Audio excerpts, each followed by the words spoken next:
Boy, we've come a long way. You know, in the old days, there were no lights, no heat, no creature comforts. Just creatures. Everyone comfy? No, sir. Not at all. Nowadays, you just plug everything into your car. You got lights, heat. We are out of pesto. I'll make a run. Hey, everybody comfy? No. Okie doke.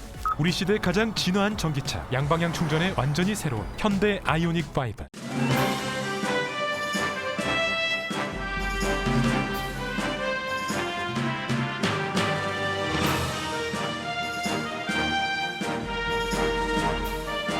즐거움과 행복이 가득한 8월이 되시길 바랍니다. 라디오 서울이 함께합니다. 강혜신의 오늘의 미국.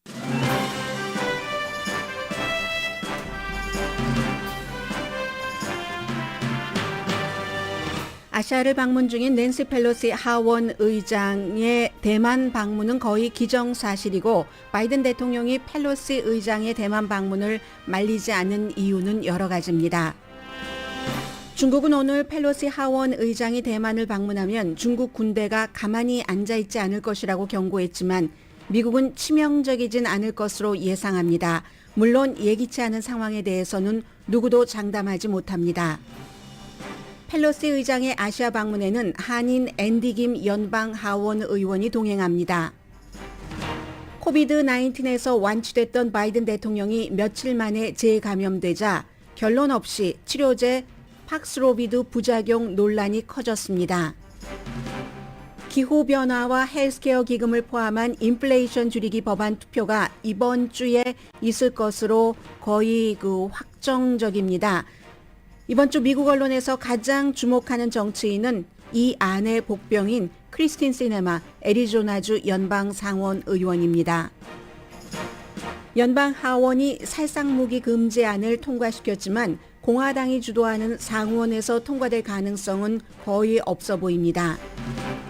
캘리포니아와 오레곤 경계에서 일어난 산불은 통제불능이고 텍사스와 켄터키 등의 자연재해도 걷잡기 힘듭니다. 우크라이나 곡물배가 러시아 침공 이후 처음 오데사 항구를 빠져나가 기아와 곡물값 인하에 도움이 될 것으로 예상됩니다. 고려인이 주지사인 오데사 북쪽 미콜라이우에서는 자산이 4억 달러가 넘는 곡물 회사 거부가 러시아 폭격으로 숨졌습니다. 여러분 안녕하십니까? 오늘의 미국 강혜신입니다. 이제 중국 위기는 미국에서 불가피한가? 이 같은 내용들이 많이 얘기가 되고 있습니다. 낸시 펠로시 하원 의장이 보통 이제 하원 의장이 아니라 일반 정치인이 해외 방문을 할 때도 일정 같은 것을 미리 공개하죠. 미리 공개하지 않았습니다. 금요일에 이제 미국 본토를 떠나서 토요일에 하와이에 도착해서야 여러 가지를 밝혔는데 하와이에 도착해서는 하와이가 미군 부대가 있는 곳이기 때문에 인도 태평양 이런 동맹을 무척 강조했고요. 이번에 방문지도 한국, 일본, 싱가포르, 말레이시아 공식적으로 방문 일정에 포함을 시켰고 대만에 대해선 얘기하지 않았습니다.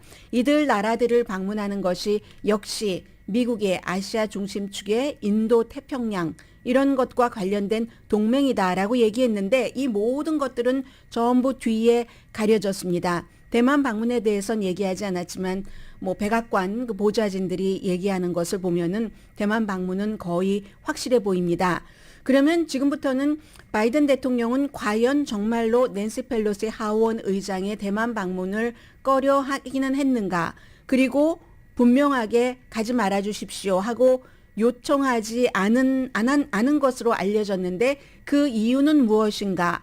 그렇다면 중국은 오기만 해라. 오늘도 마찬가지로 오기만 해라. 우리 군대가 가만히 있지 않겠다 했는데 군대가 가만히 있지 않겠다고 얘기한 중국은 어떻게 할 것인가. 오늘 여기까지 좀 앞부분에 전해드리겠습니다. 지금 일어나고 있는 세계사입니다.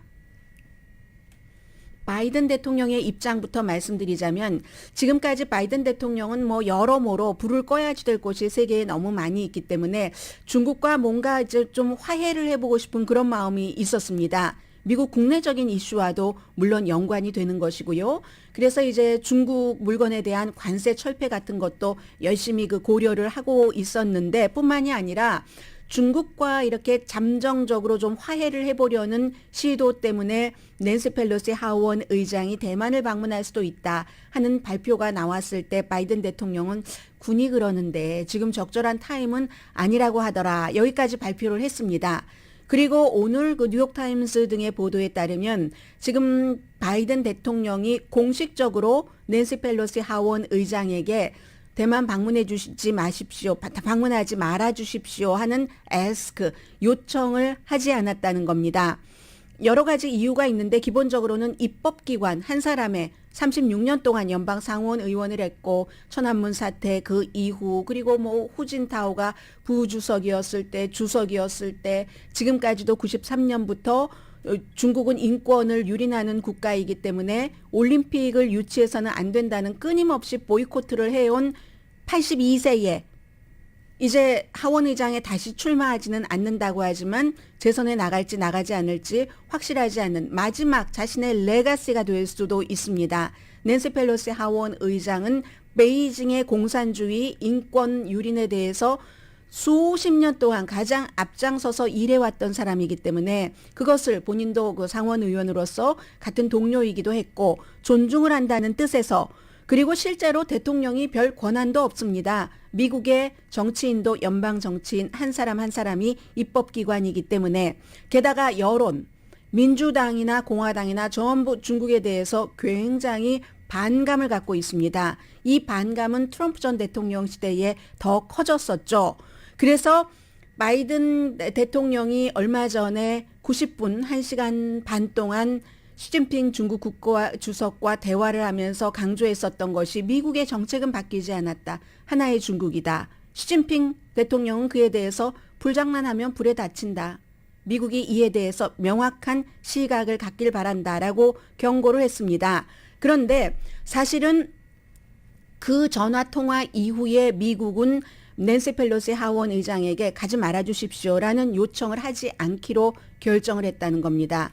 뭐냐면 지금까지 이제 대만을 방문한 중요한 사람들이 많습니다. 전 합참의장, 뭐 국가안보보좌관, 뭐 바이든 대통령의 지시로 2월 달에 갔었고요. 그 마이크 뮬런 전 합참의장을 포함해서 3월 달에는 공화당인 마이크 폼페오 전 국무장관이 방문을 했었고 이달 초에는 마이크 에스퍼 전 국방장관 트럼프 시대의 두 사람은요. 국방국무장관도 방문을 했습니다. 이때는 아무 말도 하지 않았습니다. 그러면 오늘 아침에도 중국 외교부의 대변인의 그 브리핑을 보면은 자오리엔 브리핑을 보면은 왜 어떤 사람은 가고 어떤 사람은 갔을 때 아무 말 하지 않고 어떤 사람은 갔을 때 이건 안 된다라는 그 마지노선을 중국이 정하도록 내버려 두느냐. 미국이 그럴 수는 없다는 겁니다. 그런 사람들이 갔을 때는 아무렇지도 않다가 오늘 그 중국 외교부 대변인의 발표를 보면은 이 사람은 권력 서열 3위 아니냐. 대통령, 부통령, 하원의장. 그리고 권력 승계 서열은 2위입니다. 부통령, 하원의장. 그렇기 때문에 너무 높은 사람이기 때문에 안 된다. 그러면 1997년도에 뉴트 깅그리치라는 공화당의 하원의장이 대만을 방문했습니다. 그때도 역시 중국과 대만은 서로 대만은 우리는 우리야. 하지만 49년부터 분열이 됐었으니까는요. 그랬는데 그때와 지금은 달라진 게 있죠. 시진핑 중국 국가주석이라는 인물입니다. 이 사람은 자신이 영원한 집권을 해서 적어도 이제 3기 집권을 해서 그 뒤로 미국이 아니라 중국이 세계 무대사에서 모든 것을 좌지우지하는 왕중 왕이 되겠다는 그러려면은 여러 가지로 대만이 필요하죠. 얼마 전에 이제 홍콩 접수했고 그런 것이기 때문에 뉴트 깅그리치 때와 낸시 펠로시 때는 다르다는 겁니다. 그러면 홍콩을 가진 중국이 대만은 지금 반도체에 있어서 세계 최강대국입니다. 이걸 갖고 뭐 대만 해협, 남중국해 이쪽으로 이제 무역로이기 때문에 이걸 가져야 미국을 완전히 누를 수 있다 하는 판단인데 그 판단에 따라야 되는가 미국이? 여기에 대해서는 낸시 펠로시 하원 의장이 만약에 지금 대만 방문을 지금이라도 중단할 수 있습니다. 중단할 것 같아 보이진 않습니다만 중단한다면 민주당, 공화당이 더 비난을 하겠죠. 마이크 폼페오 전 국무장관 같은 사람 아니 이거 뭐 가지 말라고 하는 것이 말도 안 된다라고 얘기를 하고 있으니까는요. 그 밖에도 많은 공화당 중진 정치인들이 낸시 펠로시 잘한다. 가라라고 얘기를 하고 있습니다. 낸시 펠로시 하원 의장이 후퇴하는 것처럼 보이면 우파로부터도 정치적인 질책을 받고 뭐 탐 코튼 상원의원도 공화당 상원의원도 분명히 비난을 할 겁니다. 그럼에도 불구하고 미국에서도 구태여 중국이 저렇게 체면이 무너질 수도 있는데 군사적인 대응을 하겠다라고 얘기할 때 갈 필요가 있는가라고 지적하는 사람들도 많습니다. 1945라는 잡지에 이제 뭐 이건 초당적인 국방에 관한 잡지입니다. 편집인인 데니엘 데이비스 씨가 미국의 기득권층의 대부분은 군사력을 강화하고 군사적으로 강하게 대응하고 이 같은 이분의 표현입니다. 무모한 수단으로 여러 가지 문제를 해결하기를 원하는데 그것도 지금 러시아가 우크라이나를 침공해 있고 세계적으로 경제가 혼란한 상태에서 이건 아니다. 이래서는 정말 돌발 사건, 군사적인 사건이 일어날 수도 있다라고 얘기를 합니다. 그리고 뭐 연기를 한다던가 서로 체면을 차리면서 이럴 수도 있지만 어쨌든 낸시 펠로시 하원 의장이 대만을 가지 않아야 될 이유는 지금 낸시 펠로시 하원 의장이 가지 않더라도 많은 사람들이 앞서 말씀드린 쭉 공화민주 다 가잖아요. 많은 사람들이 가고 있기 때문에 대만과 미국이 어떠한 그 관계에 있어서 그 고리가 부족한 것도 아니고 접촉이 부족하지 않다는 거죠. 그런데 구태여 지금 호전적인 말들을 쏟아내고 있는 중국을 자극을 해서 만약에 중국이 그렇지 않겠지만 성급한 조치를 취하면 그러면 그쪽의 해협의 안보 이런 것들 미국도 위험스럽고 대만도 그 위험에 처한다. 이런 일을 할 필요가 있겠는가라고도 지적을 합니다. 그런데 결국은 백악관에서 이 바이든 대통령이 가지 마십시오라고 요청하지 않은 데는 계산이 있었겠죠. 계산은 있는데 아직 공개적으로 얘기하지는 않습니다. 많은 전문가들 또 언론 매체에서 그 분야의 전문가들이 보도하는 것을 종합을 하면 중국은 어떻게 할 것인가. 낸시 펠로시가 대만에 지금 이제 싱가포르에 있었고요. 대만에 발을 딛게 되면은 딛기 전부터 어떻게 할 것인가. 직접적인 미국에 대한 군사 대응은 안 할 것이라는 게 미국에서 내린 결론인 겁니다. 평소보다 지금 촉박하게 어떤 대만 해협이라든가 이 인근에서 군사 훈련을 할 때는 각 나라에 고지를 해줘야지 되는 국가들이 있잖아요.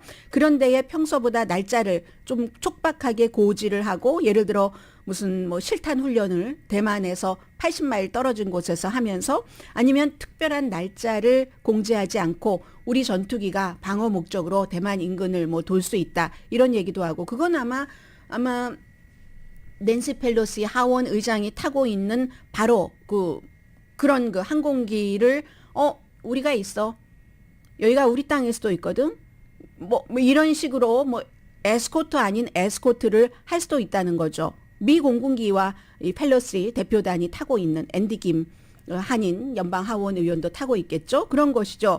그래서 미국 관계자는 지금 중국이 미국에 대해서 우리가 군사적으로 가만히 앉아있지 않겠다라고 한 말을 낸시 펠로시가 대만 방문 하는 것을 안전하지 않게 한다라는 것으로 해석하지 않습니다.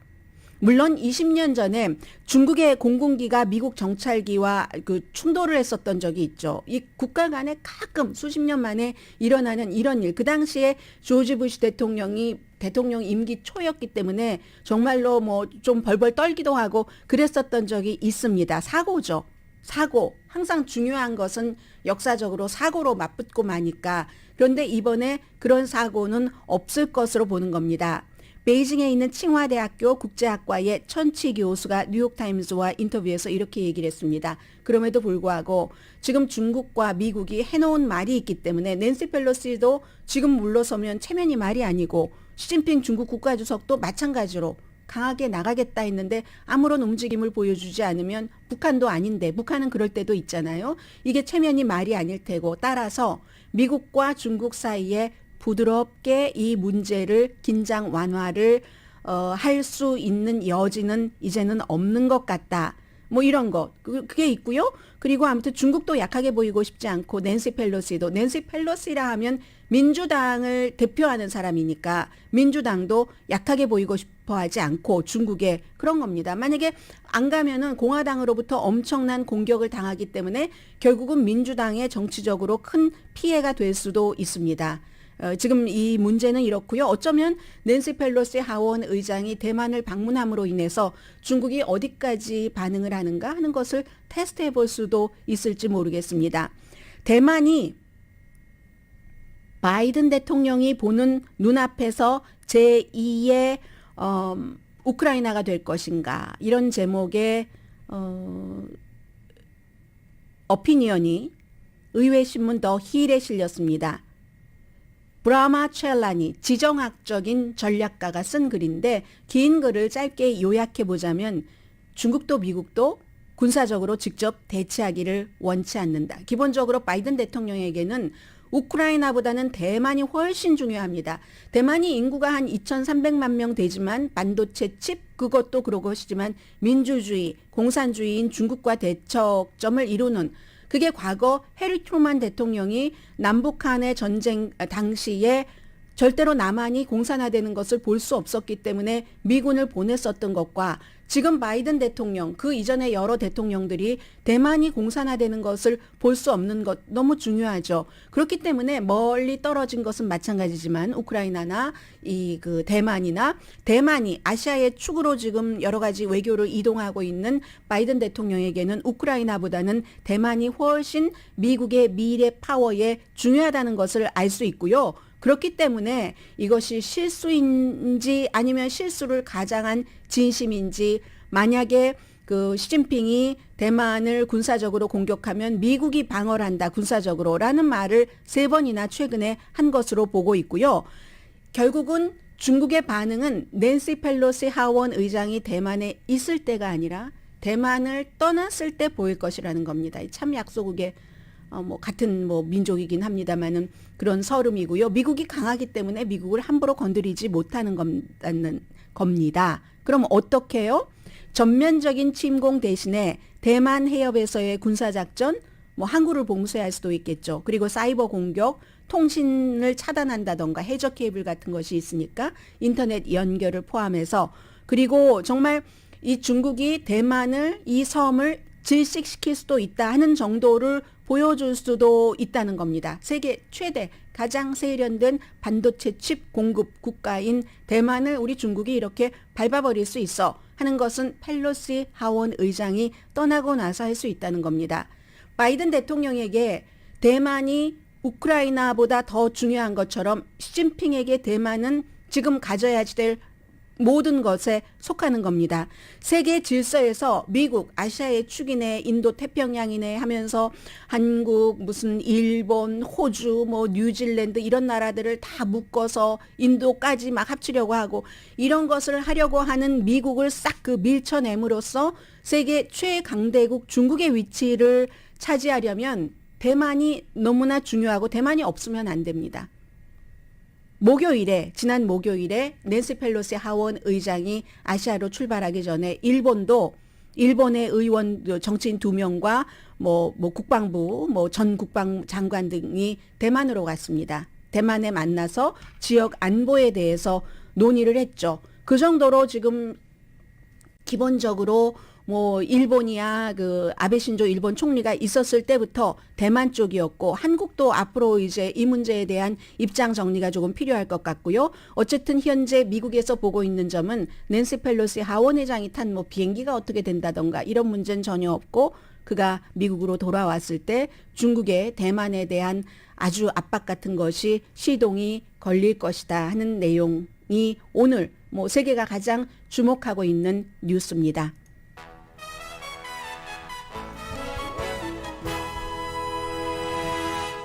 오늘의 미국은 존경받는 기업 17년 연속 1위, 소비자 신뢰도 1위, 유한양행 뉴 오리진 미주 총판, 피부과학 셀리온, 이민법 가정법 전문 제인정 종합법률 사무소, 절개를 최소화하는 복강경 수술 전문 장지아 외과, 프리미엄 고기 쌈밥 전문 레스토랑 쌈, 검정콩 생순두부 수라원 순두부, 한국 홈쇼핑 공동 후원입니다. 잠시 뒤에는 여러분들께서도 이제 한번 정립을 하셔야 될 것 같습니다. 코비드 19에 대해서 내가 만약에 뭐 부스터샷까지 바이든 대통령처럼 앤서니 파우치 박사처럼 다 맞았는데도 불구하고 코비드 19의 양성 반응이 나오면 나는 그 팍스로비드라는 치료약을 복용할 것인가 하지 않을 것인가 여기에 대해서 좀 자세히 전해드리겠습니다. 잠시 뒤에 뵙겠습니다.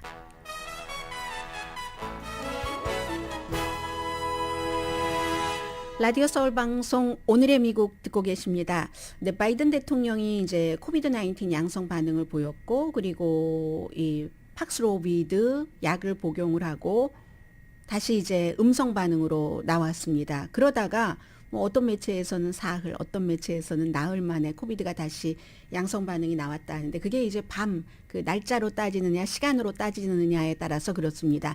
아무튼 그렇게 해서 이번에는 이제 증상은 없고요. 지난번에는 뭐 목 따가움이라든가 여러 가지 증상이 있었는데 올 여름에 이 코비드 19 그 걸리신 분들의 3분의 1은 그 팍스로비드라는 치료제를 드셨답니다.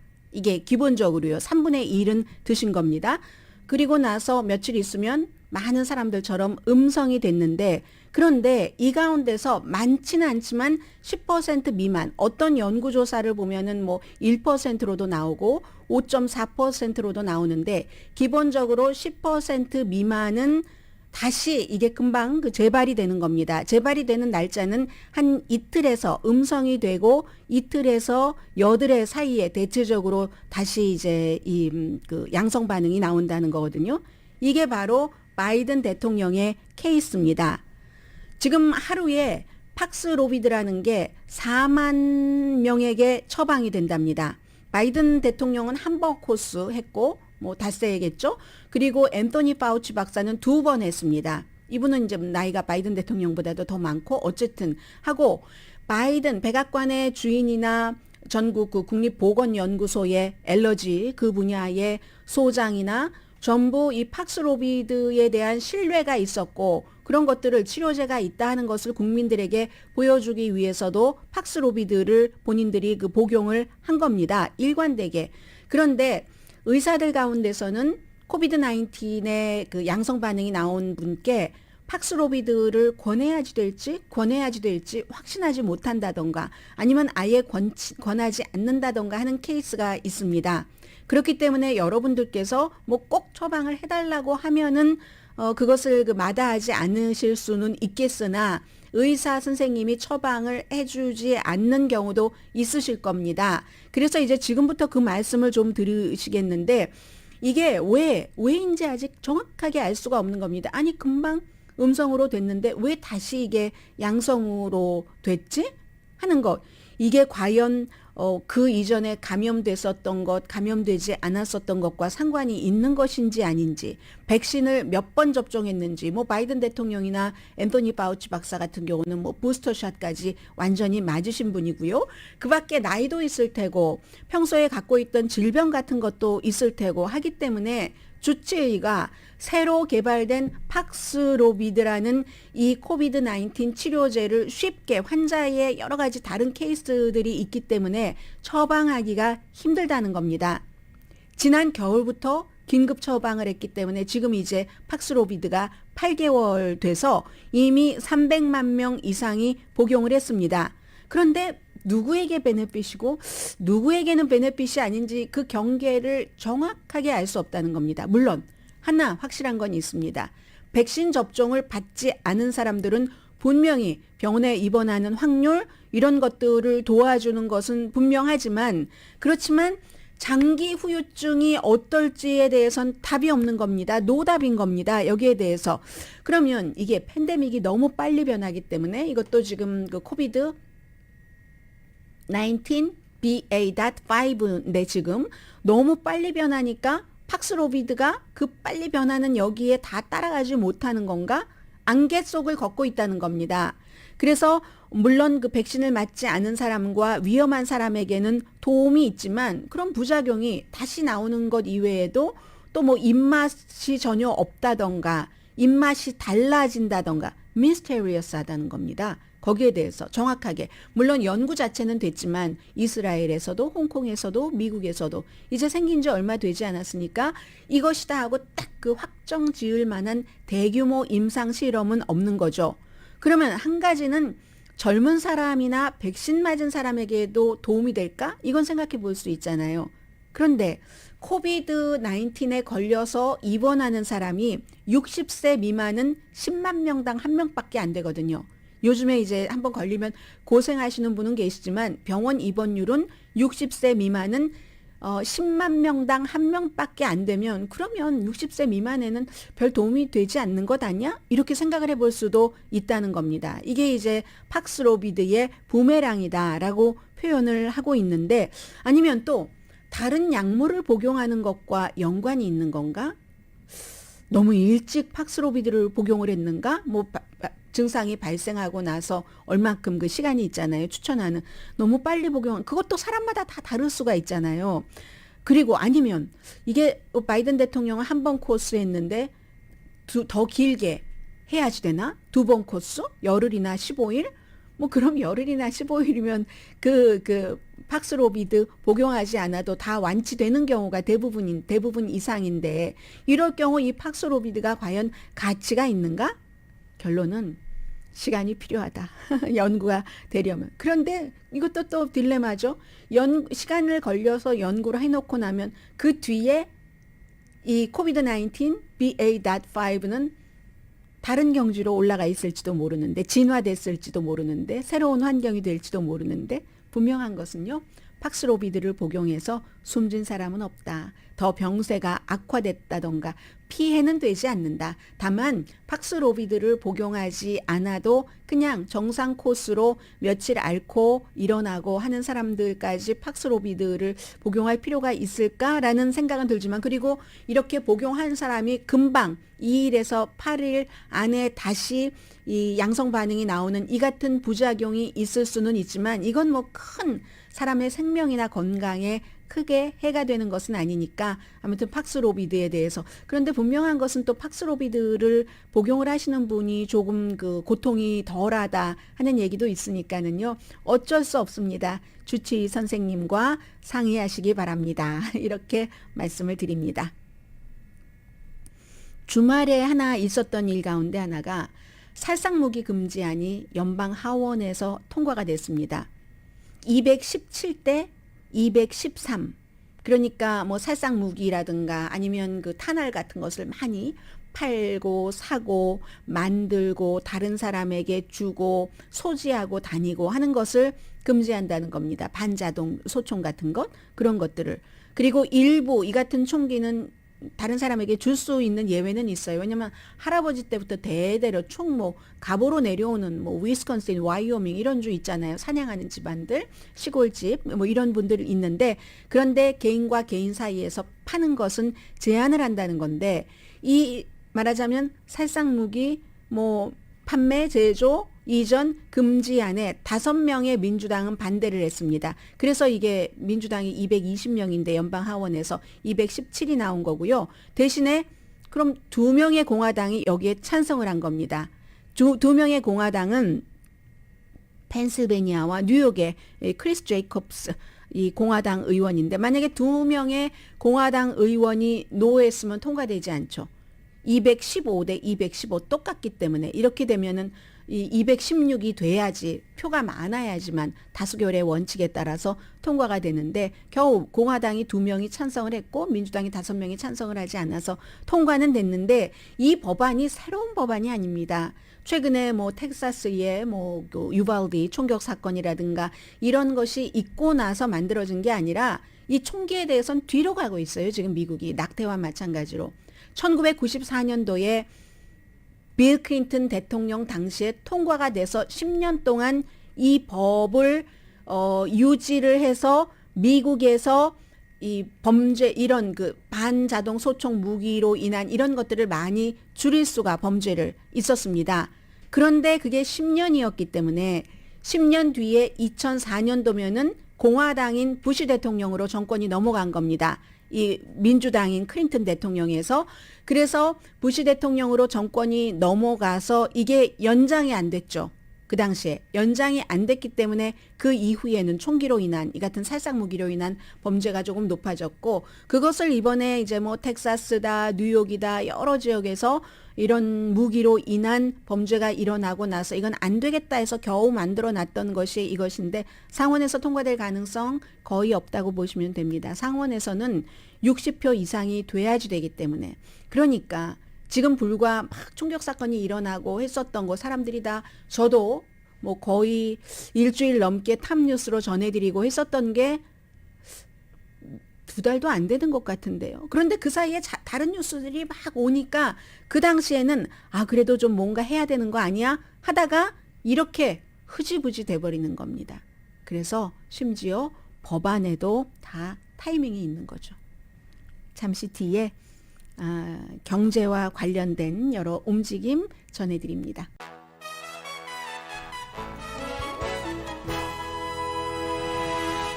라디오 서울 방송 오늘의 미국 듣고 계십니다.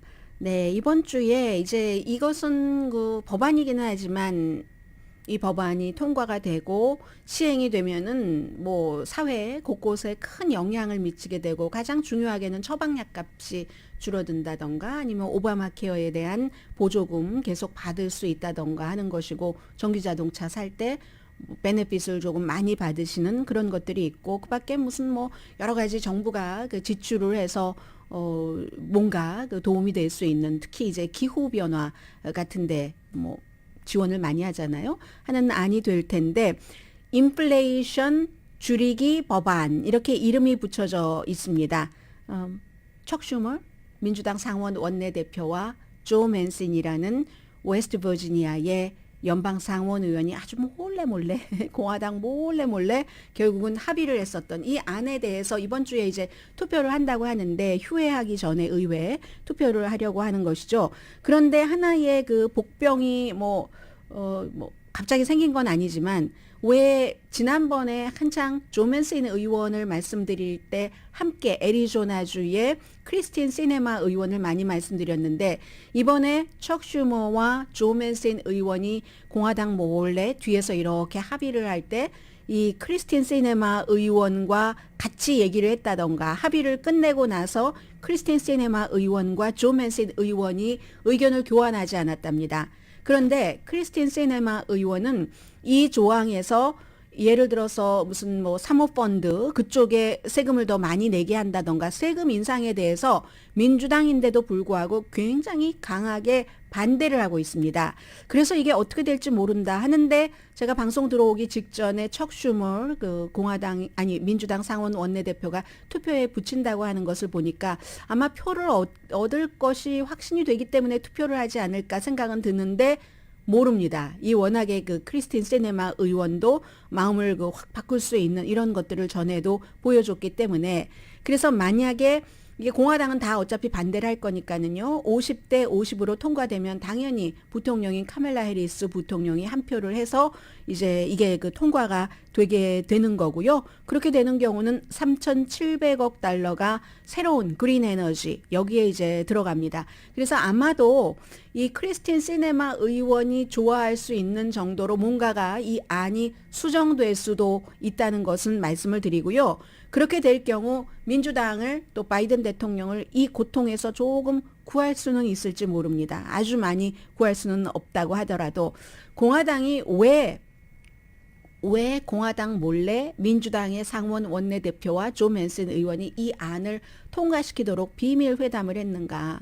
공화당은 민주당이 뭔가를 일을 잘하고 하는 것을 원치 않습니다. 이건 뭐 선거를 몇 개월, 3개월밖에 남겨두지 않은 공화당으로서는 당연한 전략이라고도 보이고요. 그러니까 오죽하면 해외 전쟁에서 복무 중에 화상을 입은 그런 그 참전 용사들을 돕는다 하는 법안에 지금 공화당이 반대를 하고 있어요.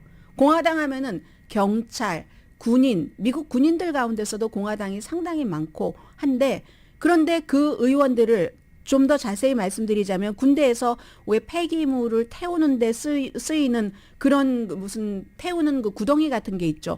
구덩이 같은 데서 폐기물을 태울 때는 뭔가 좀 사람 몸에 해가 되는 가스가 나오겠죠. 그 가스에 노출이 돼서 피해가 있는 참전 용사를 돕는 법안인데 공화당이 반대한다니 말이 안 되잖아요, 이게. 그리고 얼마 전까지 찬성한다고 했습니다. 이게 지금 민주당이 뭐 예를 들어서 반도체 칩 안도 통과가 됐고 공화당이 만약에 이 인플레이션 줄이기 법안이 이렇게 조 맨신 의원이 통과시켜 줄 것을 알았다면 그 반도체 칩 안도 더 일찌감치 손 써서 그게 이제 그 뭐 2,800억 달러 정도 되잖아요. 미국의 반도체 회사에 지원하고 하는 걸 통과시키지 않았을 겁니다. 그러면 반도체 칩 안 통과시켜 또 이번에 인플레이션 줄이기 안 통과시켜 게다 대고 참전 용사를 돕는 거 그러면 계속 연속적으로 뭔가 바이든 대통령이 일을 하고 있는 것처럼 보이잖아요. 그걸 지금 공화당이 원치 않는 겁니다. 그래서 이제 이 부분은 어쨌든 지금 기후변화, 또 헬스케어, 오바마케어, 또 처방약값, 전기자동차 보조금 등이 포함된 이 안에 대해서 이번 주에 투표를 할 예정입니다. 공화당은 지금 다수당이 하원에서 된다는 것은 뭐 예전부터 얘기를 했었던 건데 미국이 연방 하원이 435명입니다. 그러면 다수당이 되려면 과반수에서 하나가 많아야지 되니까 그래서 숫자를 그렇게 홀수로 해놓은 거죠. 216명이 여야지 되거든요. 지금 이제 민주당이 220석, 공화당이 211석이니까 218명이 다수당이니까 그렇게 다수당이 돼야지 소위원회의 그 위원장 자리 다 가져가잖아요. 한국은 무슨 뭐 법사위원회는 너희 줄게 약속하고 뭐 이렇게 하고 하지만 미국은 winner takes all 이죠. 그래서 218명이 돼야지 되는데 지금 그 211명이니까 7명만 더 있으면 되는데 지금 뭐 CBS가 여러 가지로 이렇게 트래킹을 해보니까 230표는 나올 것 같다라고 얘기를 하고 있거든요. 민주당은 지금 220석이니까 2석만 잃으면 202석, 3석만 잃으면 소수인데 한 15석은 잃을 것 같다는 겁니다. 그런데 이 트래킹 조사가 오차 범위가 12석입니다. 12석이니까 230석에서 그 최저로 잡아도 지금 공화당은 218석에서 242석 정도는 더 많으면 오차범위 계산하면 갖게 된다는 겁니다. 아무튼 그랬고요. 그리고 이게 굉장한 것 같지만 2018년도에 중간선거 때 민주당은 235석을 가져갔습니다. 2018년도는 트럼프 전 대통령이 되고 나서 그 오바마 케어 열심히 없애고 그랬을 때죠. 이민에 대해서도 아주 강경하게 하고 그랬을 때 사람들이 획 돌아서 캘리포니아주의 오렌지 카운티 같은 데서 영킴 의원이 지고 그랬을 때가 바로 바로 그 당시였었죠. 헬스케어 이런 부분. 그리고 그 전에 2014년도에는 그때는 오바마 대통령 당시인데 공화당이 엄청나게 많이 가져갔었습니다. 247석이나 됐으니까 혹시 올해 공화당이 230석으로 원래 그 다수당인 218석보다 12석이나 더 많다 하더라도 이게 대단한 거네라고 할 정도는 사실은 아닌 겁니다. 지금 정치적인 환경은 이렇게 돼 있고요. 잠시 뒤에 미국 또 해외 뉴스 함께 전합니다.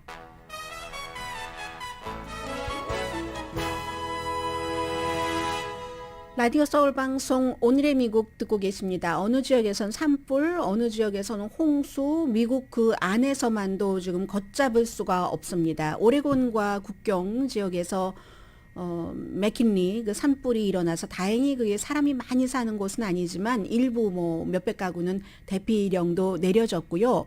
캘리포니아주에서 올해 발생한 산불 가운데서 가장 규모가 크답니다. 현재 뭐 5만 에이커 이상을 태웠는데 5만 2천 에이커 이상을 태웠는데 번개도 치고요. 완전히 나무가 전부 그 성냥개비가 돼 있기 때문에 그 성냥개비에 번개가 쳤으니 그 불이 어떻게 되겠습니까? 통제불능 상태입니다. 지금 근처에 있는 뭐 구규림 지역에서 토요일에 그 게빈 뉴섬 주지사가 주말인데도 비상사태를 선포를 했고 완전히 그 지역의 온도가 높아질 그럴 정도인데 캘리포니아주에선 파라다이스 산불을 경험을 했었잖아요. 그리고 이제 캘리포니아주뿐만이 아니라 뭐 몬타나라든가 텍사스라든가 몬타나 남쪽 뭐 아이다호주라든가 하와이주에서도 그 산불 일어났죠. 마우이에서 거의 진압됐다고 들었는데 그런가 하면 켄터키주의 홍수는 1000년에 한 번 있을 만한 그런 정도의 강우량이었는데 결국은 날마다 사망자가 늘어나서 홍수로 사망자가 한 30명 정도 되는데 이 정도로 지금 기후변화를 잡지 못하고 있고 여기에 관한 기금을 마련을 해서 앞으로는 산업도 친환경적인 산업으로 가겠다는 그 투표가 이번 주에 있을 예정이고요. 또 그로서리 마켓에 가면은 꼭 미국보다도 오히려 더 많은 다른 뭐 아프리카라든가 이런 나라가 더 고통을 겪었는데 우크라이나 곡물을 실은 배가 이제 오데사 항구, 우크라이나 그 남쪽 항구를 떠나서 러시아가 침공한 이후에 처음으로 레바논으로 향했는데 한 26,000톤의 옥수수가 실려 있답니다. 그게 참 보세요. 이게 유엔에서 굶는 사람이 너무 많다 하면서 러시아에게도 뭐 좀 주면서 서로 협상을 해서 시에라리온 그 국적 선박에 싣고 이게 간 겁니다. 협상을 해서. 그러면 결국 세계의 기아 같은 것은 조금 이제 줄일 수도 있다. 곡물값 올라가는 것 조금 내릴 수도 있다. 이런 것들이 있고요. 또 우크라이나에도 수출을 하니까 돈이 조금 벌려지는 이런 것도 있는데 그와 달리 또 그 오데사 항구의 바로 위쪽이 미콜라이브라고 비탈리 김 고려인이 아버지인 분이 주지사잖아요. 여기 미콜라이브를 통해서 오데사를 완전 점령을 할 수밖에 없게 돼 있는데 그러니까 미콜라이브에 대한 공격이 심해져서 여기서 74세의 농업회사 니볼론이라는 곳의 공동 창업자이고 우크라이나의 거의 영웅처럼 알려진 뭐 자산이 순자산이 4억 달러가 넘는다고 하니까 굉장한 부자죠. 집에 있다가 와이프와 같이 러시아의 그 폭격에 맞아서 숨졌고요. 그리고 지금 돈바스 지역은 원래는 이 러시아의 침공이 있기 전에 돈바스 지역에 두 군데로 나뉘어지는데 3분의 1 정도만 러시아가 갖고 있던 것을 지금은 4분의 3을 갖게 됐습니다. 전투로.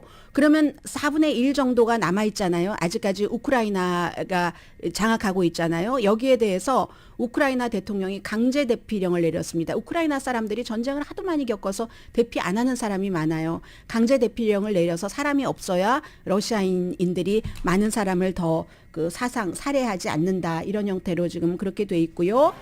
오늘의 미국은 존경받는 기업 17년 연속 1위, 소비자 신뢰도 1위인 유한양행 뉴오리진 미주 총판 피부과학 셀리온, 이민법 가정법 전문 제인정 종합법률사무소, 절개를 최소화하는 복강경 수술 전문 장지아 외과, 프리미엄 고기 쌈밥 전문 레스토랑 쌈, 검정콩 생순두부, 수라원 순두부, 한국 홈쇼핑 공동후원이었습니다.